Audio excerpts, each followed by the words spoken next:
राजाने आपल्यानंतर गादीचा वारस निवडण्यासाठी सर्व राजपुत्र व इतर अनेक तरुणांना बोलवले.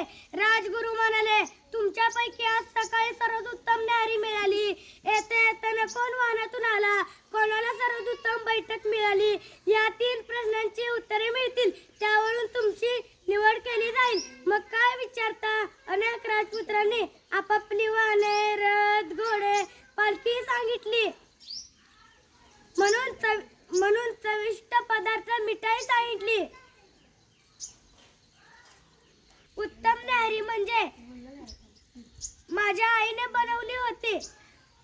आसन म्हणजे जमिनीवर बसणे. होय, मी त्याच आसनावर बसलो होतो. वाहन म्हणजे आम्ही पायाने चालत आलो. राजाला हवी ती उत्तरे मिळाली. शेवटी एक राजपुत्र उभा राहिला.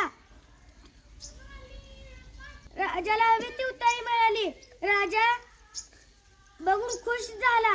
एक गुणकारी राजा जगात प्रसिद्ध झाला. त्याचे नाव सम्राट अशोक ख्याती. एक गुणकारी राजा जगात प्रसिद्ध झाली.